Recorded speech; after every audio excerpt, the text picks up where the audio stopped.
Hi, this is Don Matteo, and you are listening to the Ought to Know Better podcast. Let's do this. Leeds are shit. We're recording, you know. Oh, shit. We're the good start. I don't think we've got the personnel. You can fucking laugh all you want, you absolute fella. I think about things. That's why you lot are idiots. A melted version of a dick that's been shrink wrapped. The absolute elite shithousery of this. Hello, friends. Yo. Friends. Welcome to the Berardi and Coke show from the Ought to Know Better podcast. I'm Smarty, and I'm joined by one half of the dangerous duo, which is Karl and Jay. Jay's currently stuck under a tree of some kind and has had to make his way. I don't know where he's been. I don't know whether he's been grooming chickens or whatever it is that he gets up to these days. But he's not. He was up in Harrogate, mate. He's been up to Harrogate, has he? Up in Harrogate. So the reason Carl's joining us this evening is because Jay's useless, as we all know, and he didn't even go to the game yesterday. So I thought, well, it's going to be pretty pointless having that little chuffing dwarf on me on my show. I might as well get the legend that is the Irishman, Carlos. How are you doing, mate? Are you well? I'm doing very well, thank you very much. You?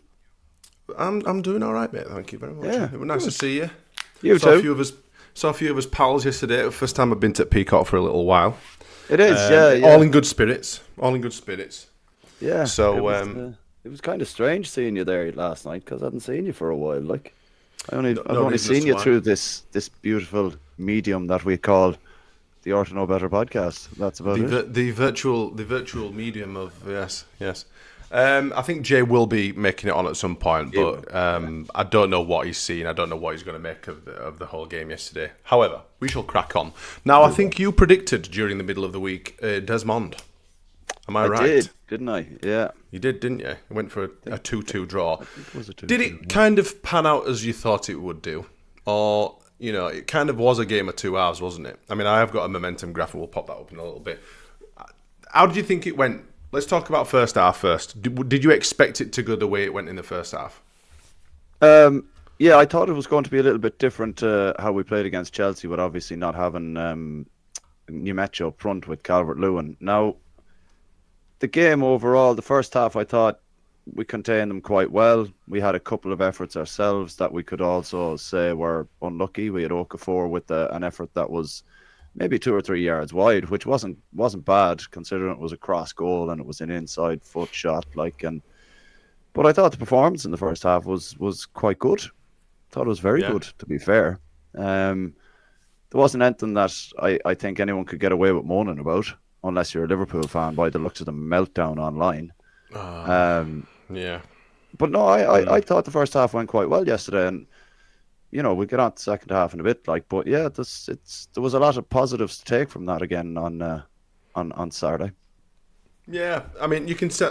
I mean, I know that obviously the league tells a different story, but you look at the contrast between how crisp and sharp the Liverpool passing was compared to what we saw against Chelsea, midweek, and they were night and day, weren't they? Chelsea were very, very sloppy. And you could just tell the quality of the Liverpool squad. Even though people will say, obviously the Chelsea squad's worth a lot of money, and it is worth a lot of money. But generally speaking, most teams in the top half of the Premier League are worth a hell of a lot more than the ones at the bottom. Yeah. Which is why they're up there. The quality just speaks for itself. But the Liverpool really did move the ball around a lot better. However, I will say that I think the possession stats were obviously massively in their favour. But a lot of it was passed around between Van Dijk, Konate, and the rest of the Liverpool defence. Yeah, I thought we did well. I thought we pressed well when we needed to. I thought we were quite solid when we needed to, and we were undone by a bit of a mistake from one of our more consistent players in Joe Rodon. I did not expect him to absolute hospital pass towards. What did Ampadu that he tried to pass it in the second half? Yeah, left him short. Which is you just don't get that. You don't get that, and you don't really expect it. But obviously, every player's got a mistake in, and I'm not going to hold that against him. Because it's Joe Rodon. He doesn't make mistakes, does he? He's been absolutely fantastic. He's sitting at an elite table now with is it Norman Hunter? playing 100 he is, yeah. consecutive league games for the club, I think, or Yeah. 100 consecutive starts, rather. Excuse me. So to kind of pick at him, I think, would be a little unjust, given how well he's been and how much of a rock he has been for us.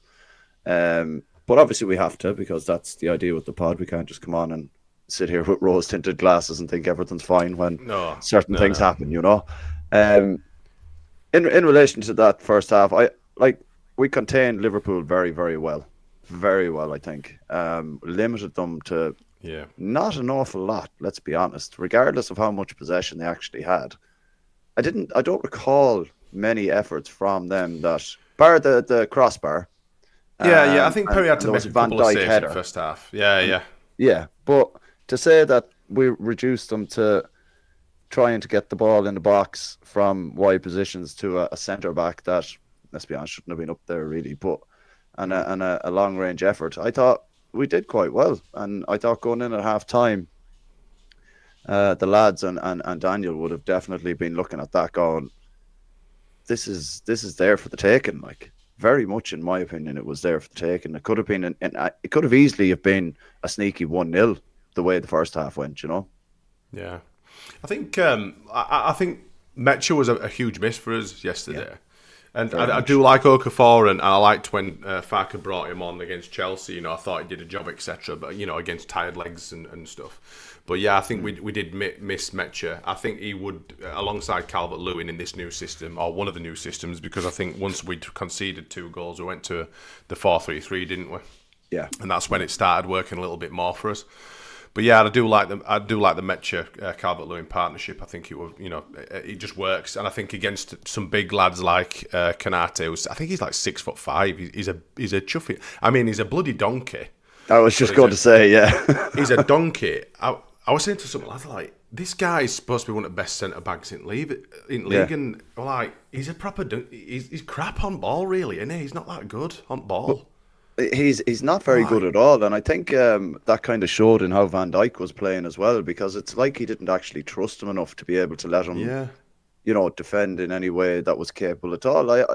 I thought we discussed it there on the last main pod, I think, or was it B and C? I can't quite remember. No, it was the main pod, because Luke and Gilly did the B and C after Chelsea.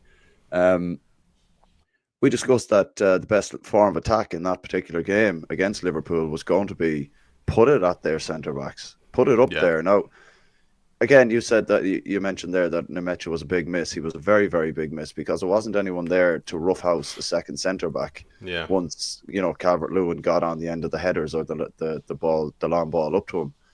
But we didn't really need him, because Kanate was absolute garbage. So he kind of looked after himself for us, really, you know.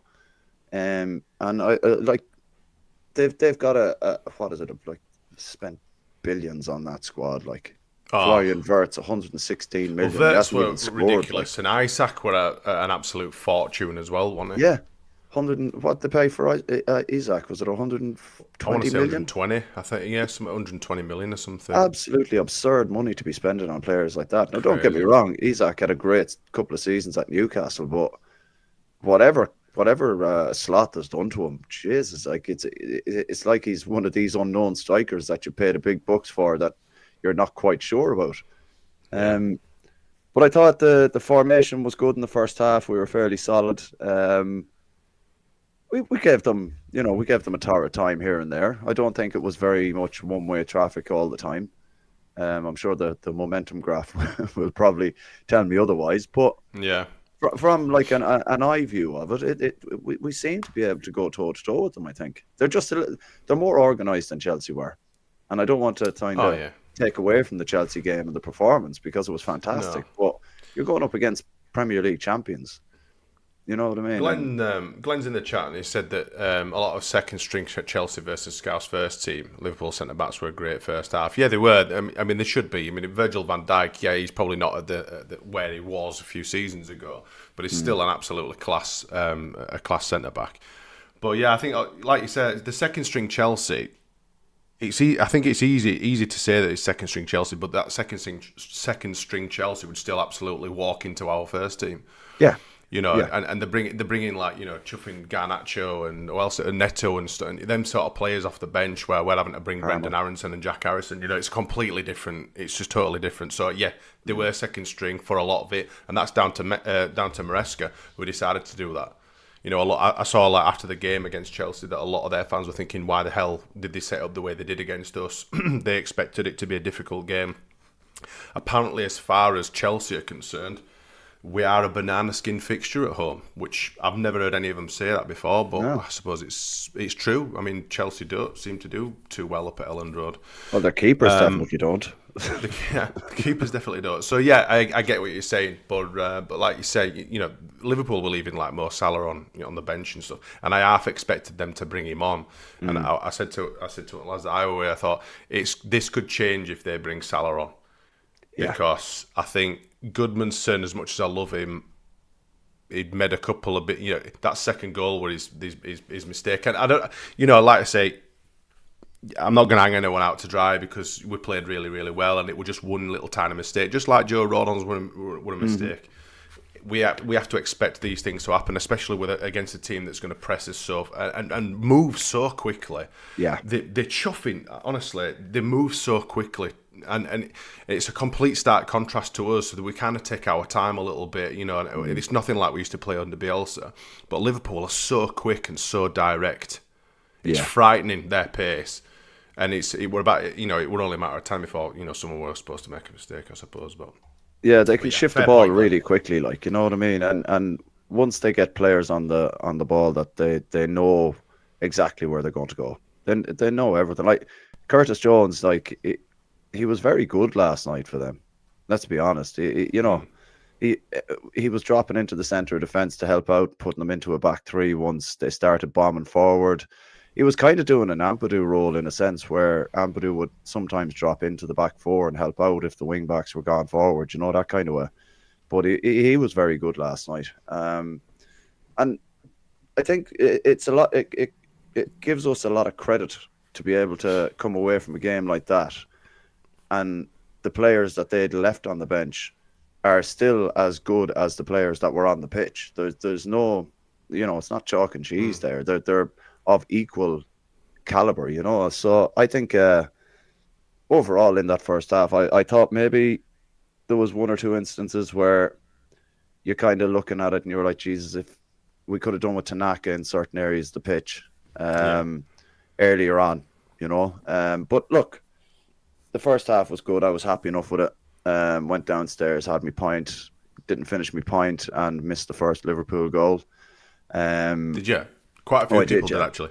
Yeah. There were a few on my end. Actually, you're not too far away from where I'm at. You come from right side, and I come from left side of that little section, don't we? Yeah. But yeah, there were quite a few still. There were quite a few still coming in when that first goal went in.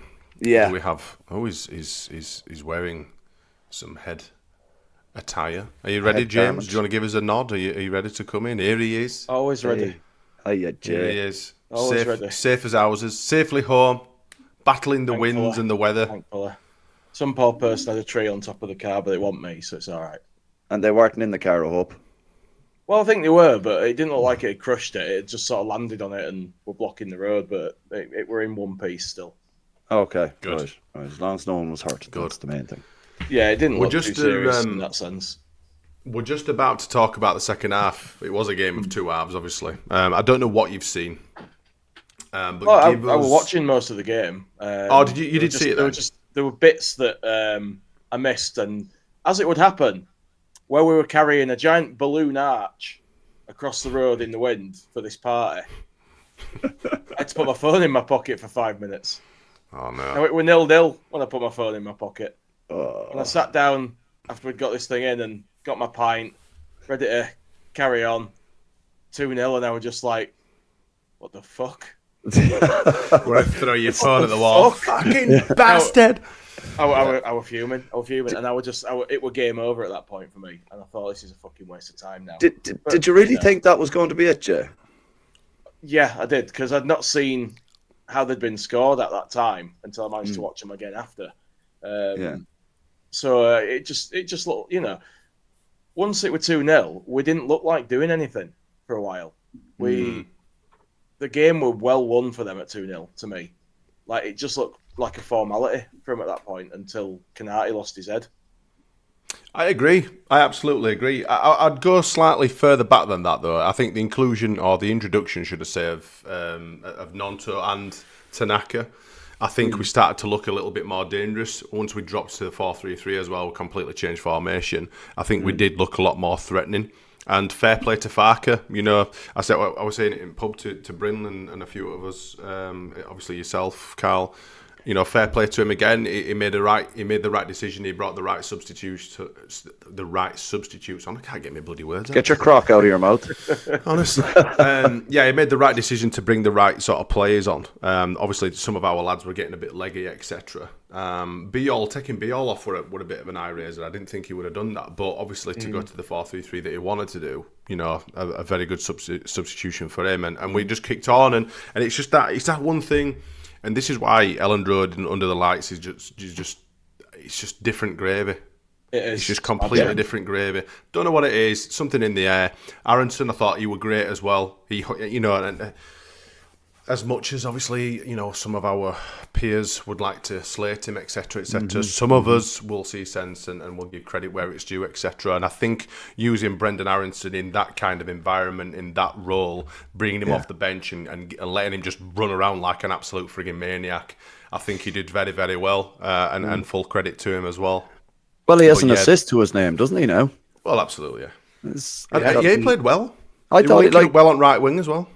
Like him and Nanto looked like they were kind of linking up well. You know, there was Nanto put a little kind of backward flick down the line for him at one point. He returned the favour with a 1-2 as well to put him in for his assist for Stack. Like you hit the nail on the head there, Smarty.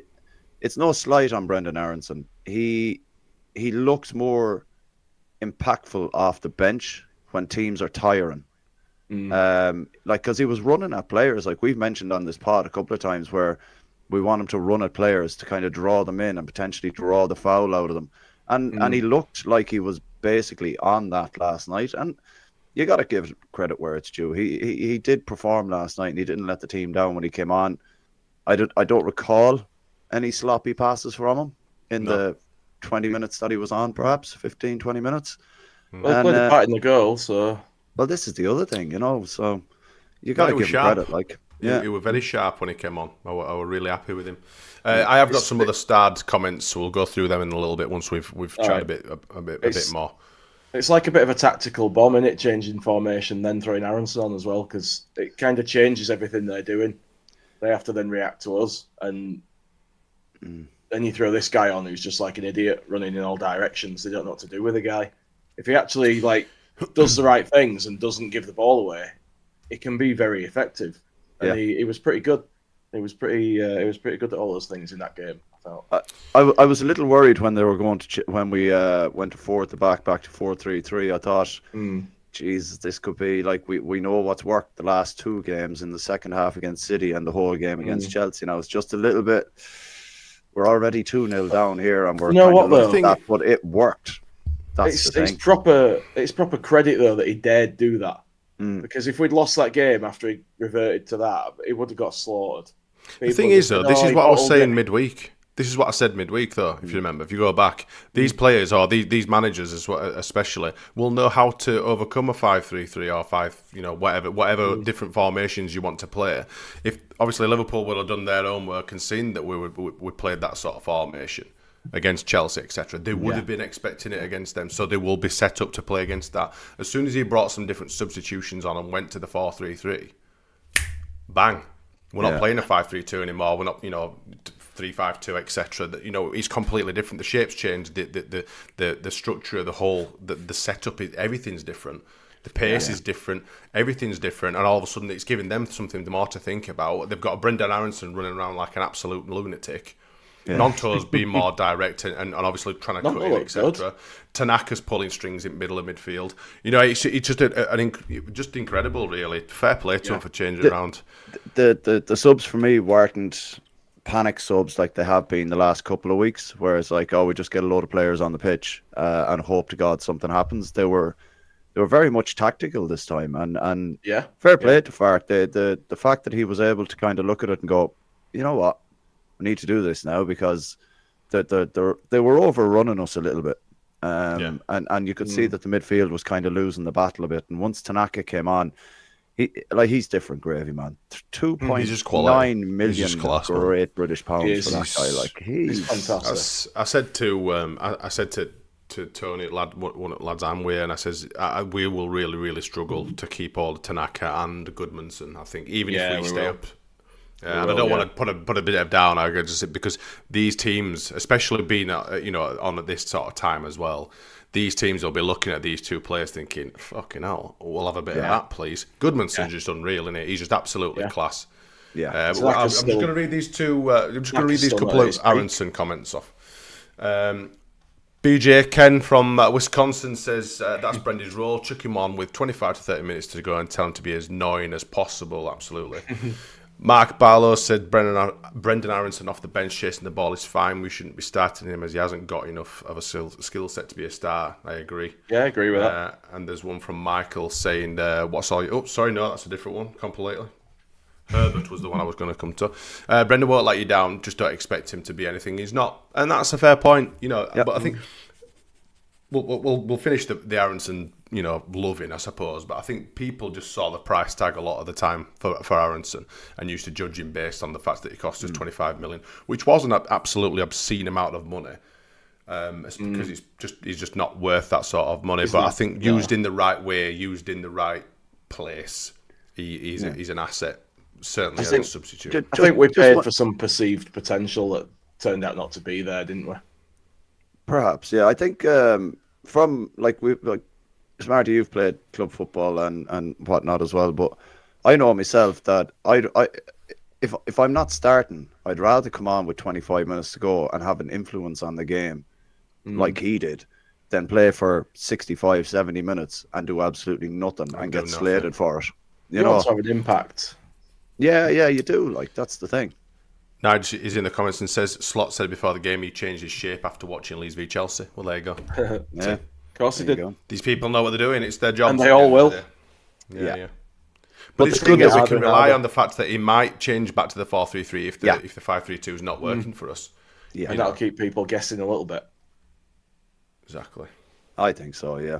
Yeah, I think the whole team deserve a lot of credit now for last night's performance. Fark especially for getting the subs right at the right time. He reacted quite quickly when they got their second goal. I think he made the first sub at 62 minutes or something like that. It was quite. Do you know what? It was quite tonight. Early.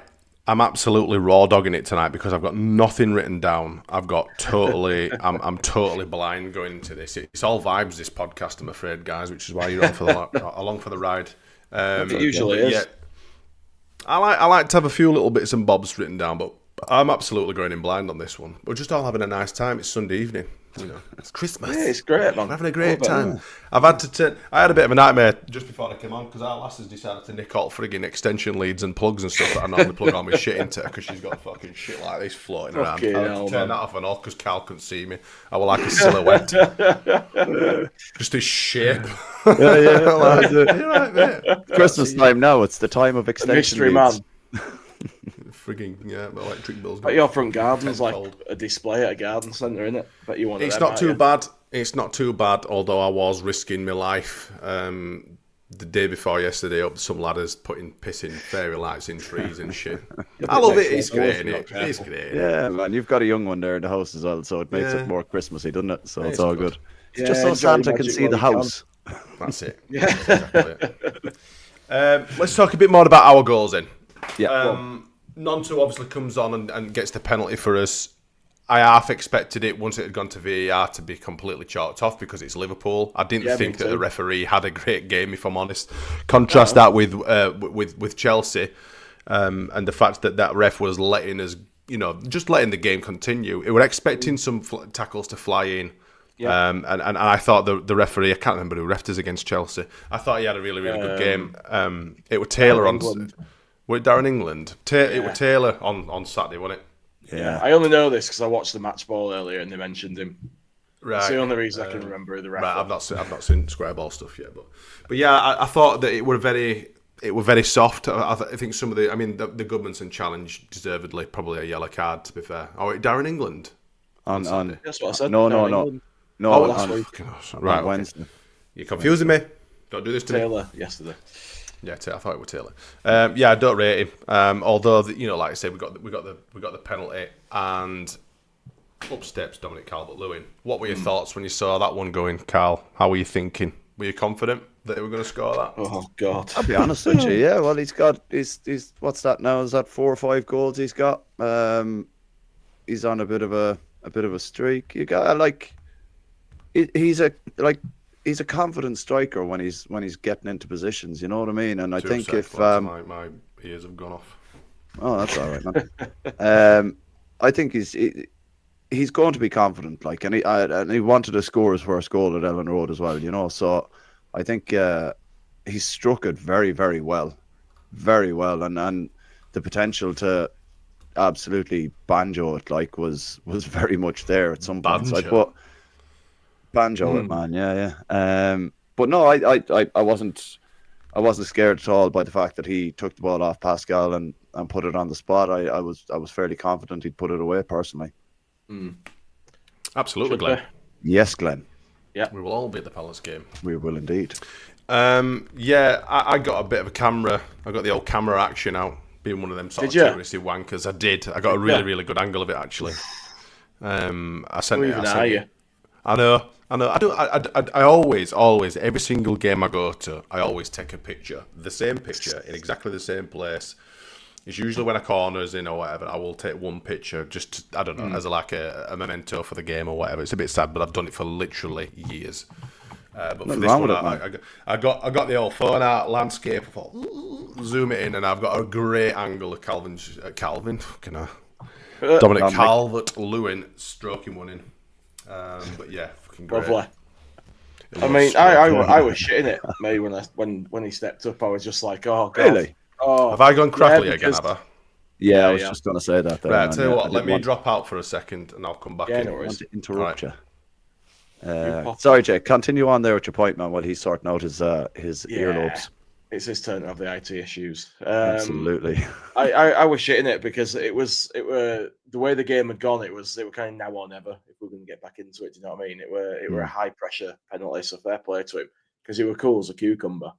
Yeah, and he just absolutely blasted it with authority. No chance. He struck it very, very well, didn't he? Like there was a lot of power in that, even though you could see it kind of. Allison was very, very close to it. There was too much power on it for him to get to it. Like that was the thing. It was a rocket, man. Yeah, and that's what you want to see. It was proper struck with conviction, put your laces through it type thing. Absolutely what we needed. But I was shitting it, Carl. If we'd missed it, were a different ball game. It were over still. The thing was as well, though, you got to look at that. Like, I don't know what Anthony Taylor was thinking, not giving the penalty straight away. It was as stone wall as you're ever going to get. Like, yeah, there was no need to even be looking at the monitor. Maybe he just wanted people to hear what he sounded like over the mic. Maybe because he does like to the star of the show. People just filth. It's just pure filth, and I'm absolutely all for it, lads. Well done. Yeah, don't blame you. Don't blame you. Just assholes. But yeah, I was very confident that he was going to score. If I'm being honest, I thought he's a good striker. Like I said on Thursday night, if we'd have got him after the couple of seasons where he consistently scored maybe 15 to 19, 20 goals, we'd have all been buzzing, like absolutely buzzing. But again, it just goes back to the fact that he's had a rotten injury record and not being able to get any consistent run of games. But he looks like the medical staff are doing absolute wonders for him. Like considering we thought that he was going to be out. It's one of them things, isn't it, Cal, where you watch him and you're thinking, he looks really fit, he looks great, but you don't want to say it. You don't want to say that. Jinxing it. Yeah, it's just, you don't like sing his praises. But yeah, I've been surprised, mate, that he's been such a huge part of the team so consistently since he got here, Yeah. I expected gaps. Yeah, that's a fair assessment. Like, yeah, I can't take away from that.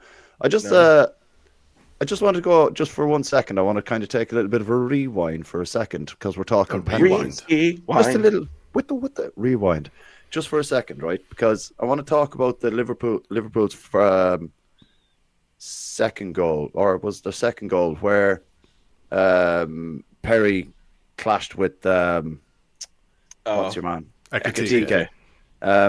Prior to that, Ekitike went down like an absolute shot soldier.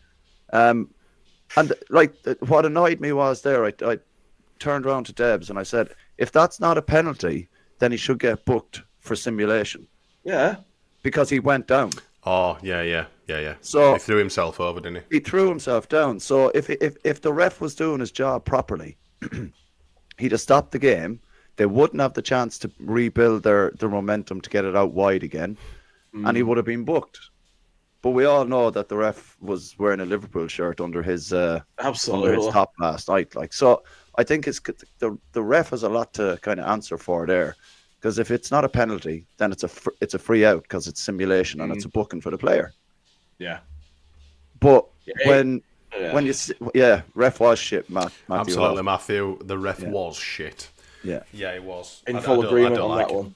Yeah, I thought it was crap, but yeah, their second goal, a bit of a shit to just another mistake. You know, and it's, like I say, it's these small details. You're not going to get away with it in Premier League. Yeah, but the thing is, there shouldn't have been the scope for that mistake. Is my point, because the player has thrown himself to the ground, so it's therefore either a penalty, or it's a free out to us and a booking for him. So the ref was shit, like, but you have to look at the other side of it, and you're like, right, okay, well then, why has he gone and had to look at the monitor when it's an absolute stone waller up the other end for us? You know what I mean? Because he didn't want to give it. He didn't want to give it. That's the thing. He was pressured into going to the VAR screen to look at it, when in actual fact, I could tell from standing behind Debs, and I'm only 2 rows away from Smarty, that it was a stonewall penalty. Bryn says the only thing worse than the referee was a scouse vermin in the home end. Oh, yes, up in the upper east, wasn't it? Is that what happened? Bryn came across to the Peacock talking like Sean Dyche. So he didn't like that comment, did he? No, he did not like. He's got the same hairstyle as Sean Dyche as well. Have you been having an argument with somebody? I think there must have been some Scouse fans in hospitality which sit just in front of him. Unbelievable. They must have been giving it big licks. He wanted to have a bit of a set to with him. I think he tried as well, and his dad stopped him. But yeah, he was full of praise. He was full of praise for some of their squad. Szoboszlai as well. Is it Szoboszlai? How do you say him? Szoboszlai. I don't care. He's one of them. I think it's one of them in it. But yeah, Jippo looking prick. He's not going to the World Cup anyway. That's for fucking sure. Well, yeah. Did you see when he scored that third goal that he were like just doing one of them fucking dickhead faces to South Stand? Yeah. Like you twat. And I watched some reactions of Liverpool fans earlier, which was lovely. Yeah, I've done the same. Yeah, it's the best way to spend your Sunday. It's literally the best way, man. Just drinking them fucking Scouse tears, man. It's cracking. If you saw the one that I saw, did you see the guy where he declared that he'd scored the winner when he scored that third? Oh yeah, the American guy. Szoboszlai scores the winner. Yeah, I love that. I love that. There's going early and there's going early. There's a lot of them on there. That lad from Dublin, is it the Anfield Review or something? Yes, he's quite good, to be fair. He's good, but Jesus, he's on the verge of going over and kicking in the door at Anfield and dragging Slot out himself, I'd say, at this stage. Like, he is... They're getting pretty upset, aren't they? Man, they're very entitled at the moment. Well, Jay, can you have a look at the link that Matt sent to us, because you are the technical wizard. Well, apparently he sent it that far, but I'll have a look. Well, you're more capable of this than me and Carl. Man, I'm just happy I can turn on the bleeding laptop. We're happy you can turn it on that. I'm lucky this thing's not run by chuff on Steam. I'm that chuffing and PC illiterate.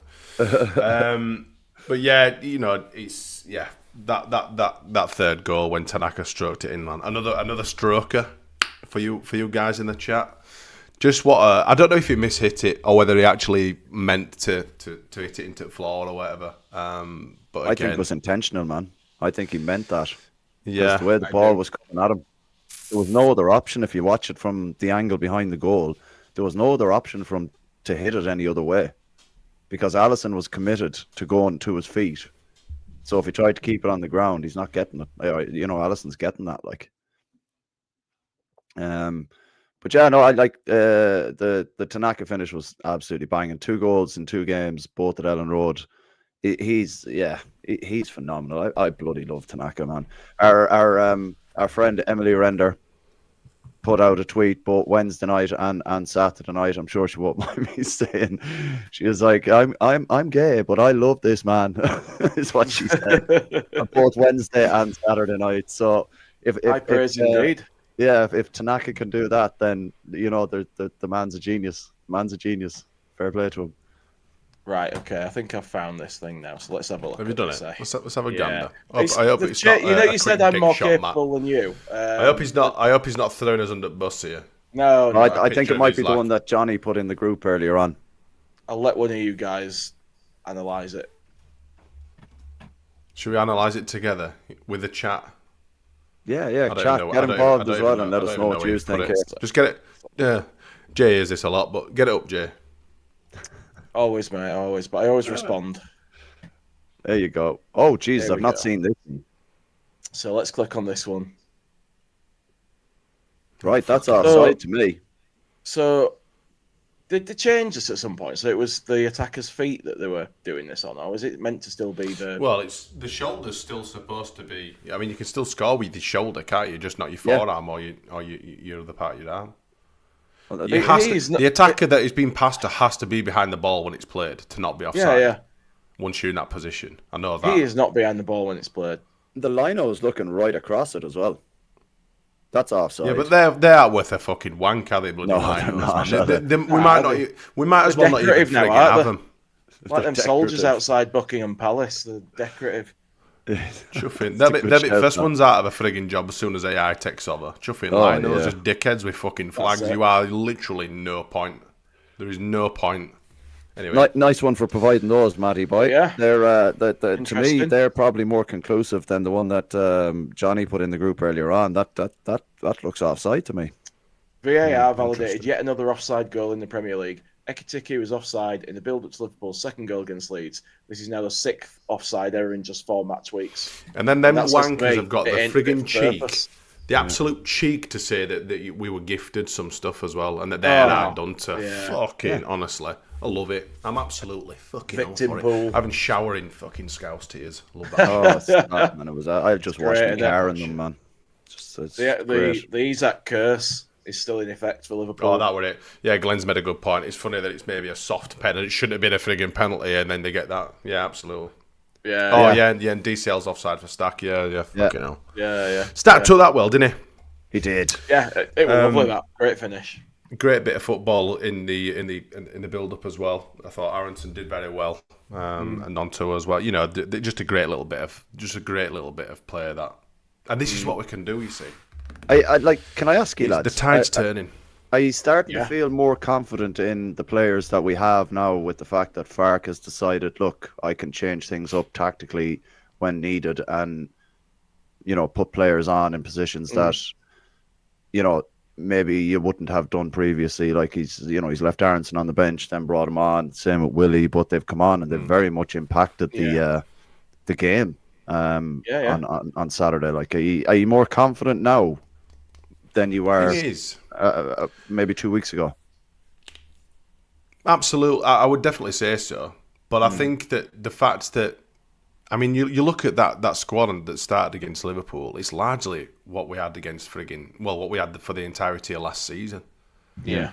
And I think there's a lot to give credit to the old guard, if you want to call them the old guard. Those lads that have been with us for a while that know that Farke's style. And I'm not saying it's because obviously we've got an influx of new players, etc. Because Goodmanson's still absolutely flying up there, etc. And obviously Calvert-Lewin's a different. He's just basically a better version of bloody Bamford, wasn't he? So, but just more top flight experience. Yeah, that's probably doing a bit of an injustice, I suppose, and I didn't mean it like that. But yeah, it's just sometimes you've just got to stick to what you know, and going to that 4-3-3, which is what largely we played in the Championship. we did bits, and it just speaks volumes, doesn't it? Sometimes you have to just go to default and just look what happened. Were you worried in any way, lads, when he did go 4-3-3? Because we were getting a bit overrun in midfield at times, and I thought maybe going 4-3-3 might invite a little bit more pressure from Liverpool to potentially, give us a good kicking, considering they were 2-0 up at the time. I had a little period where I didn't actually realise we'd changed formation because I didn't know what was going on because I had the commentary turned right down while I was watching at this bloody party. So I sort of saw Nonto and that on the pitch, and I was just thinking, where's he put them? And it sort of dawned on me that we've changed formation and Beale's no longer on there, and I'm like, okay. Right. But I didn't even realise me. It wasn't until someone actually told me. I didn't initially. Because sometimes I might as well take my brain out because I just like. You're just watching players, aren't you? At that point, I just yeah. I just get all like. I mean, at one point, in like the first half and stuff, I was yawning because it would. I found it quite boring, especially when Liverpool were throwing it around back a lot. Just and I was bombardment, waiting for it. And then it completely flipped, and I didn't realise obviously when Beale had gone off, and it wasn't until a little bit later on that I thought, actually, that they are playing a completely different system.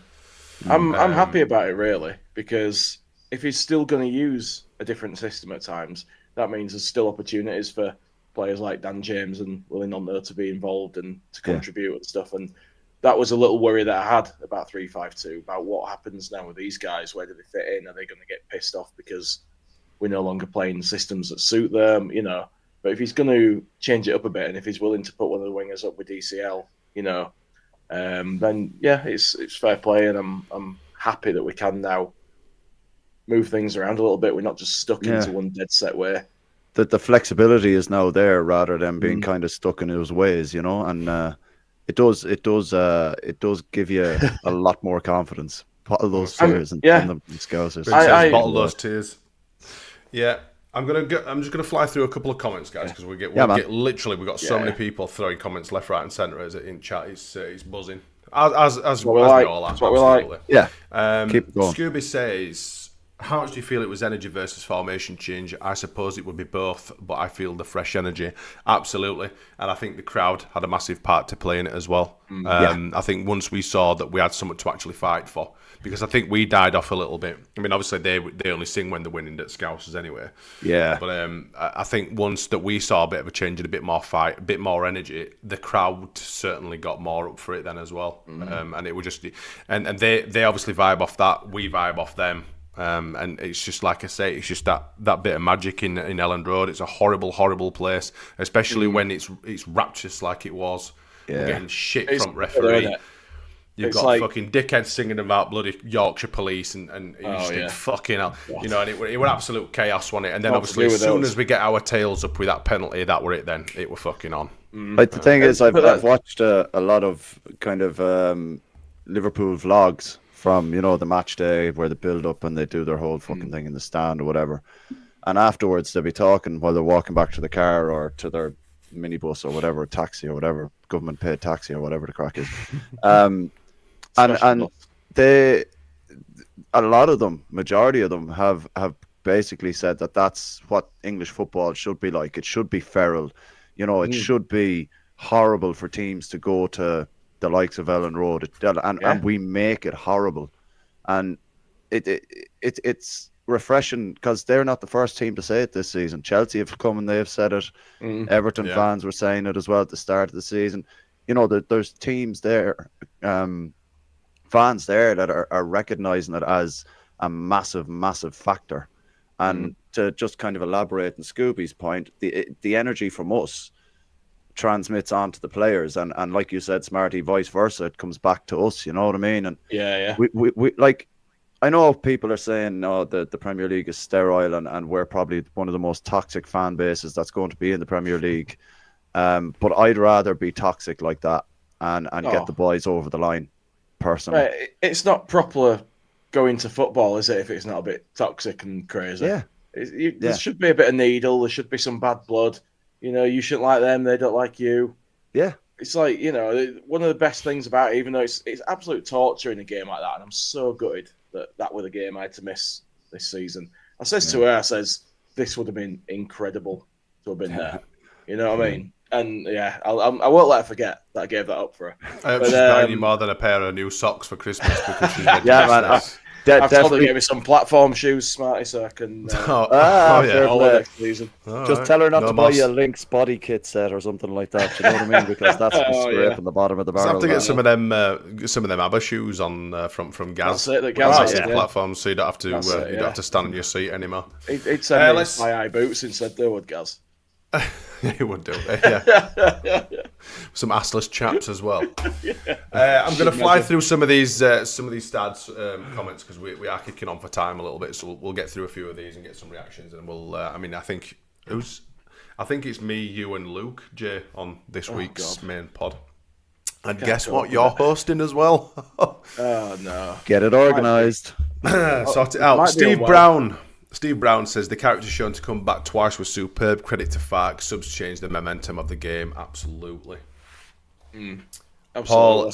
Paul says we didn't get any credit off pundits, and the Liverpool manager didn't give us any credit at all, thinking they should have won. The only reason they went 2-up was Leeds' own mistakes. Yeah.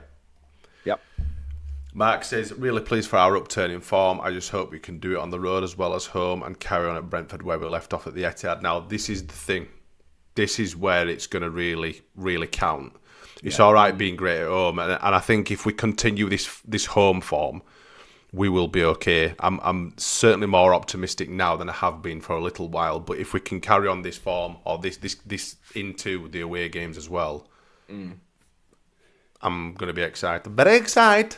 Teams too. aren't going to want to come to Ellen Road now after these last 2 games. And especially kind of playing away from home against City. They saw what we can do now when we change it up a little bit. They're not going to want to come. They are 100%. They're just going to be like... They're going to be under the cosh from the very, very first minute. And that's it. They don't, horrible they don't all place. want to end up like this. I could see you doing something down on the screen. I'm wondering what the friggin' hell he were doing. Yeah. Honestly. Make sure he closed all his tabs down before he did as well, didn't he? I did it so it shares the window a bit rather than the yeah, tab alright, bit rather than the window. You can't see everything else then. Good thinking, It's Jay. my Good first thinking. rodeo. Fair enough, mate. Gomez Gang says, do you think we change our priorities to a striker and 2 fullbacks to compete with Bogle and Goodmanson in the January transfer window?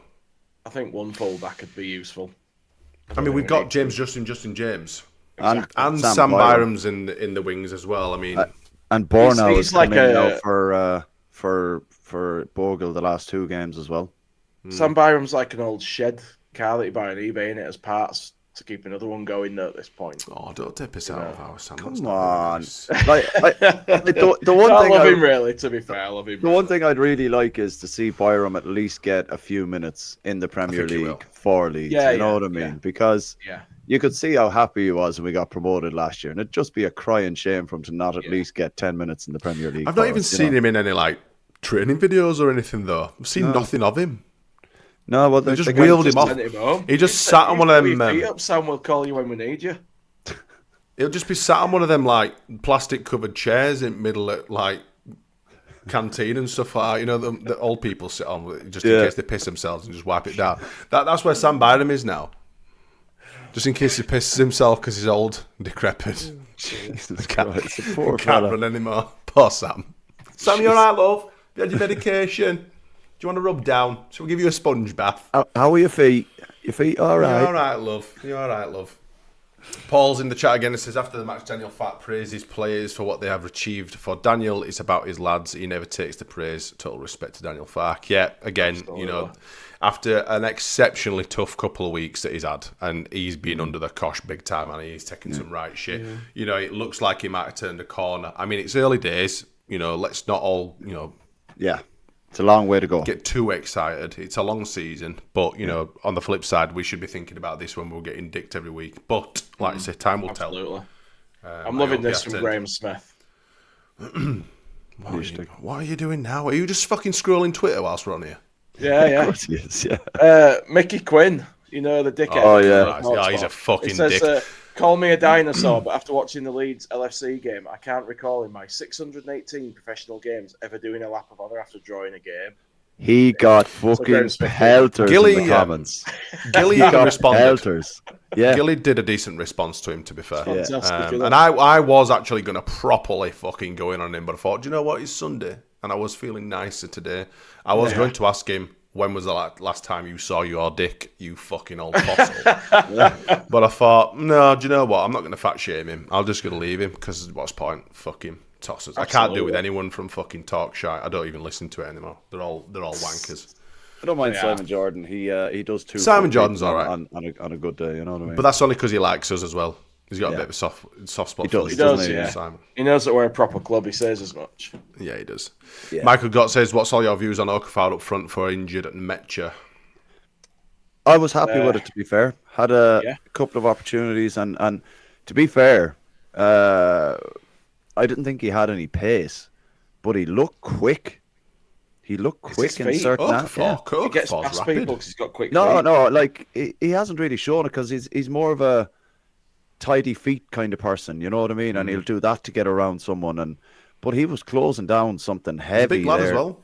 Yeah, on 6'1". on Saturday.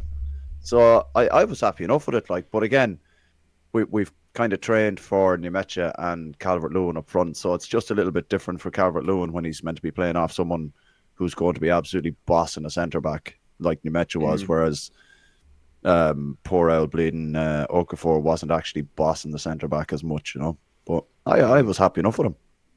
I'm happy to stick with the old 3-5-2 stuff, and then if we have to drop to a 4-3-3, have Tanaka in the middle of that three, and have an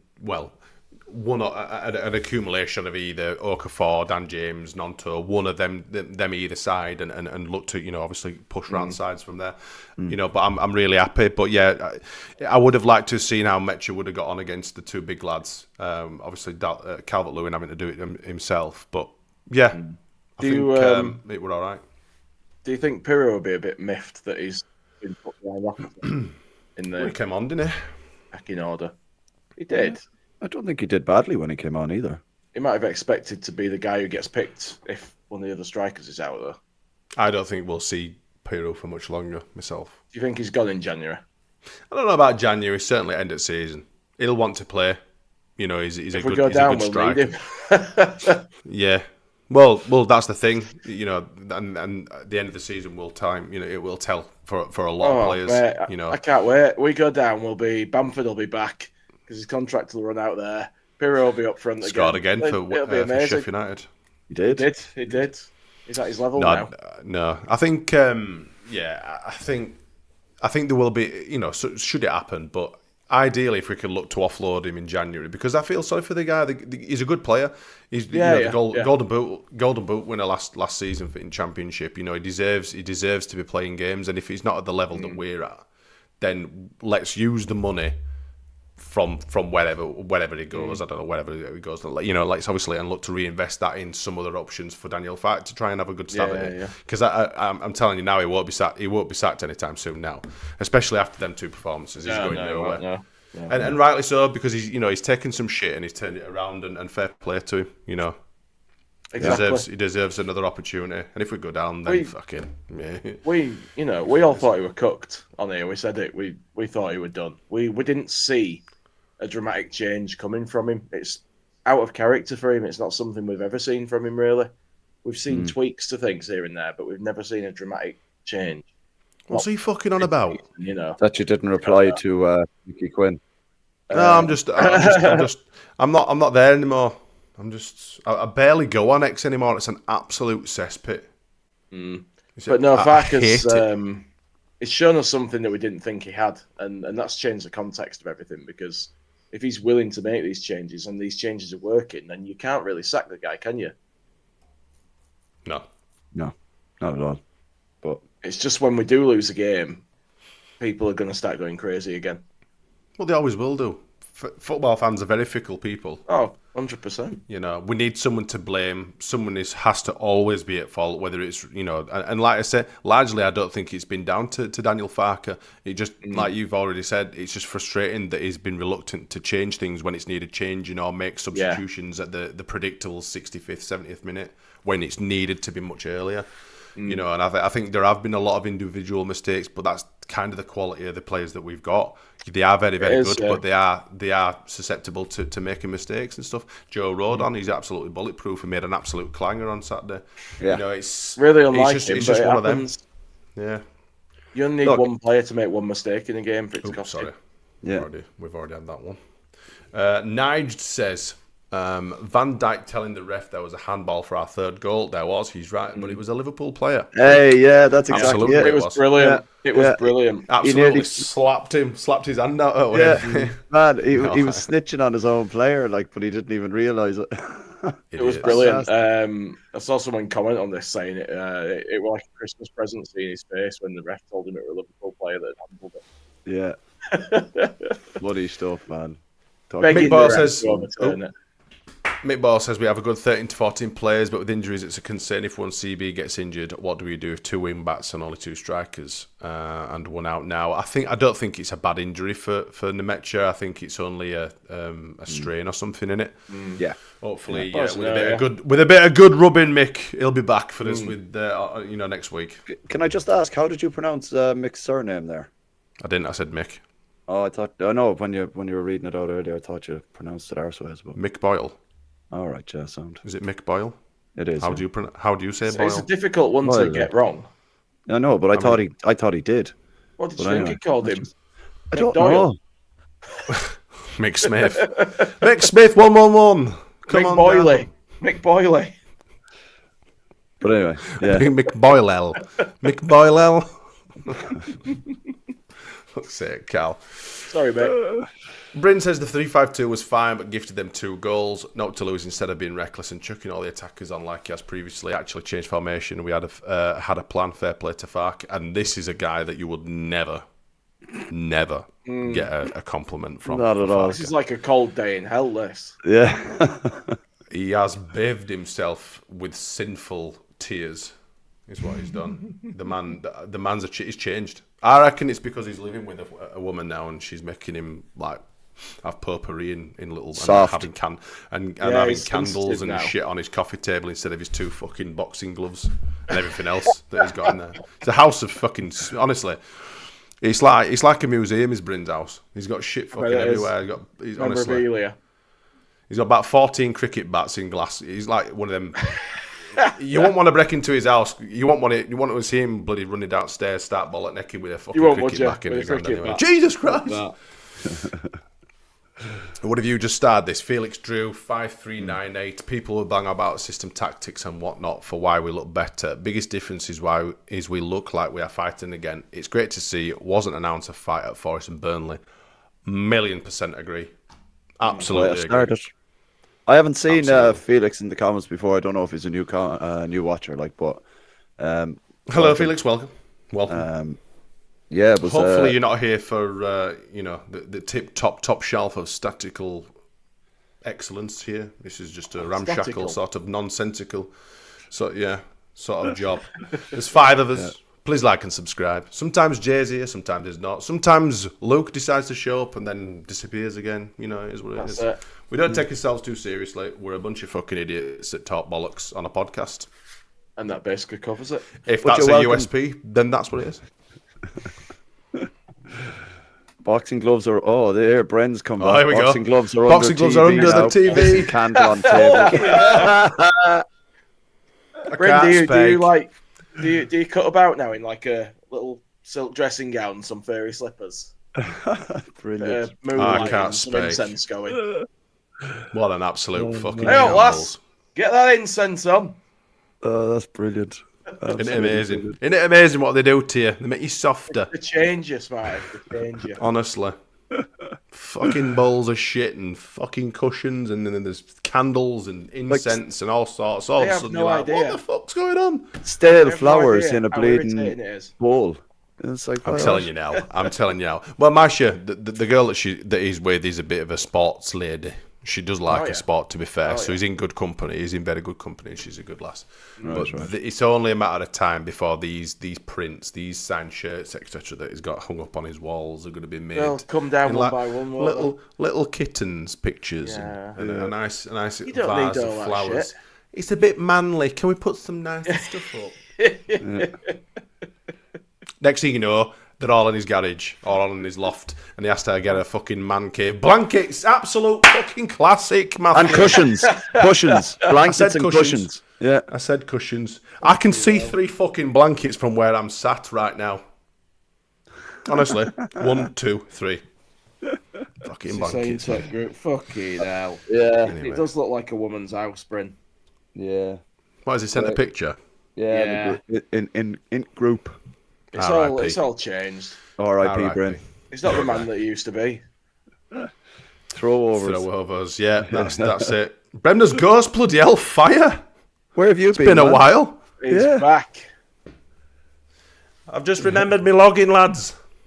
I remember last year up in Scotland around this time of year, and we went in one of these shops that sells all like trespass gear and all proper climbing gear and blankets and all that shite.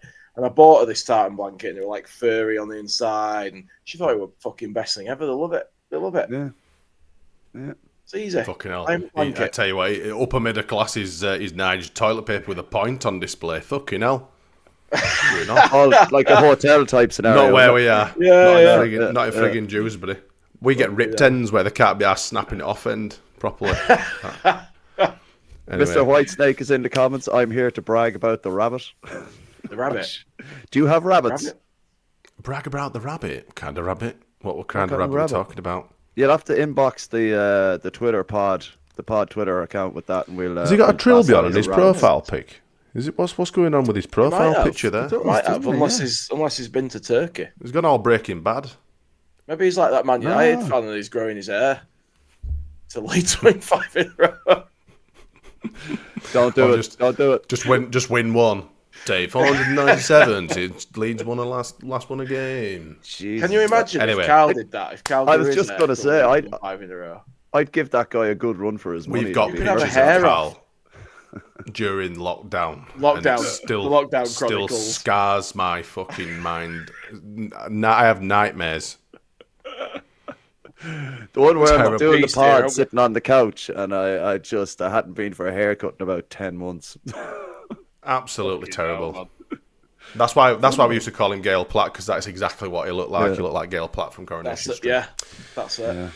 Right, chaps. I don't really have much else to say. Time is ticking. We've been on an hour. It's 10:10. I'm ready for my fucking bed. I'm going to be honest. Man of the match, boys, before you go. Whitesnake. Oh. Said a few weeks ago, December, we will see a rabbit pulled out of the hat. Leeds have done it. Fair play, yeah? Yes. Fair play. Yes. Good man. That is bang on. Just before we go, lads, man of the match. Great pod, boys. Huge game on right now. Go, Pack, go. Yeah, Chicago versus Green Bay. It's on. I'm going to go watch that while I can. Green Bay, Wisconsin. up the cheeseheads. Yes, thank you everyone for joining us in the... Oh, so you want to do man of the match, sorry. My man of the match. Like, don't fucking worry about me. I'm only sitting here asking a question. Like, just quickly. Jay, who's your man of the match? Oh, God. Do you know what? I hadn't even really thought about this, because I never watched it properly, so I'm just going to say Tanaka, even though it's probably miles default. out. I can't actually think of who impressed me the most, so I'm just saying Tanaka. I'm going to say Stack, just because of his contribution and potentially could have had 2 goals and not just 1. I'm going to say Dominic Calvert-Lewin because of the massive balls that he had to stick that away when it was absolutely needed. Stepped up and fucking belted it in, and fair play to him. So there you go. Yes, very well done.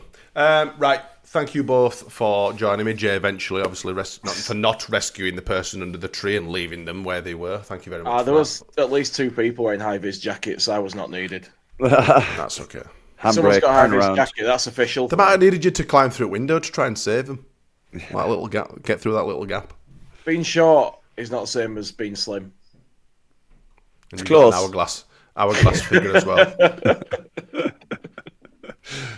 Just for that. Thank you everyone thank you for everyone else for joining us this evening. There will be a main pod. I believe it's me, Luke, and the little man Jay during the week. In fact, it'll be Tuesday. I think we're back to Tuesdays, aren't we?